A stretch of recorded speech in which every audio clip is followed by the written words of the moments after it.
Assalamualaikum warahmatullahi wabarakatuh.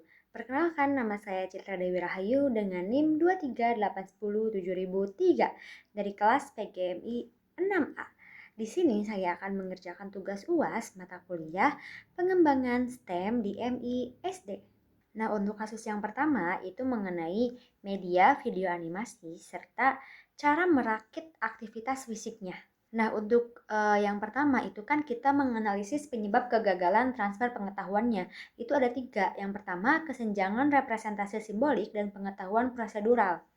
Video itu kan hanya menunjukkan gambar roda gigi secara visual, tetapi siswa itu tidak belajar cara memasangnya secara langsung. Nah, anak usia SD itu masih membutuhkan pengalaman konkret, jadi mereka bisa tahu teorinya tetapi bingung saat praktiknya. Nah, selanjutnya yang kedua itu ada kesenjangan persepsi kinestetik haptik. Saat menonton video itu, siswa kan tidak hanya bisa merasakan tekstur, tekanan, atau gesekan roda gigi. Nah, akibatnya mereka itu tidak punya pengalaman sensorik untuk mengetahui apakah rakitan mereka itu sudah benar atau belum. Nah, yang ketiga itu adanya kesenjangan abstraksi, numerik, dan pemahaman konkret. Nah, video itu kan langsung menunjukkan hasil perbandingan roda gigi tanpa mengajak siswa itu untuk menghitung ya atau memegang benda nyata. Akibatnya, siswa itu hanya paham di permukaan tanpa memahami konsep rasio secara mendalamnya. Selanjutnya itu pertanyaan yang kedua. Pertanyaan kedua ini mengenai perbedaan media video dan media realita. Nah, yang pertama itu ada pada kemampuan memanipulasi variabel. Kalau misalkan video, siswa itu hanya menonton variabel yang sudah ditentukan. Tapi kalau misalkan di realita, siswa itu bisa mengubah ukuran roda, jumlah gigi, dan mencoba sendiri sehingga memahami sebab akibatnya. Perbedaan yang kedua sendiri itu umpan balik langsung. Nah, kalau misalkan video itu tidak ada umpan balik saat belajarnya. Tetapi kalau misalkan di realitanya, jika salah memasang roda gigi, alat langsung itu tidak berfungsi sehingga siswa itu bisa segera memperbaikinya. Yang ketiga, itu ada pengalaman multisensorik.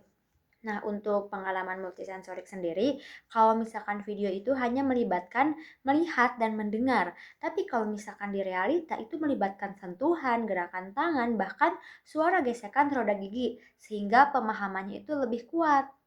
Selanjutnya untuk studi kasus yang kedua itu kan mengenai media poster statis untuk topik siklus air.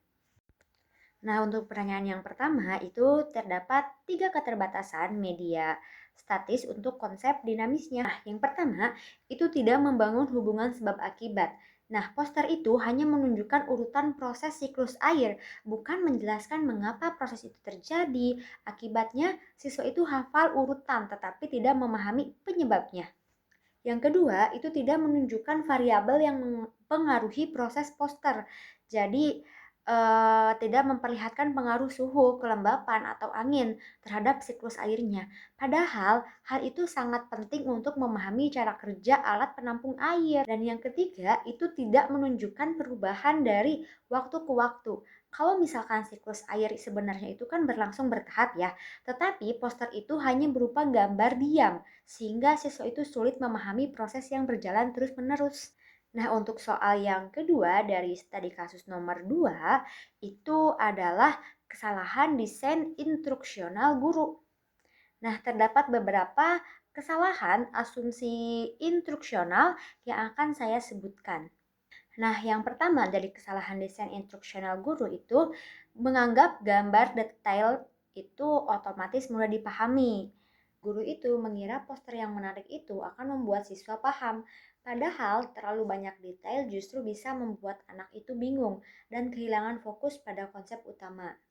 Lalu yang kedua adalah menganggap memahami konsep itu cukup untuk merancang alat, padahal memahami teori itu belum tentu bisa membuat siswa itu mampu mendesain alat. Dalam engineering, siswa juga perlu latihan membuat, mencoba, dan menguji prototipe.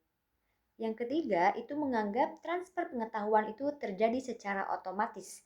Guru itu hanya menunjukkan informasi, lalu langsung meminta siswa membuat alatnya. Padahal siswa itu membutuhkan bimbingan seperti diskusi, simulasi, atau percobaan terlebih dahulu. Nah, kesimpulan pada dua studi kasus yang tadi saya sebutkan, itu menunjukkan bahwa media pembelajaran itu harus sesuai dengan tujuan pembelajaran. Dalam STEM, media itu tidak cukup hanya menarik secara visual, tetapi harus membantu siswa bereksperimen, mencoba, memperbaiki kesalahan, dan berpikir seperti seorang engineer. Mungkin itu saja dari saya Citra Dewi Rahayu, pamit undur diri, kurang lebihnya mohon maaf.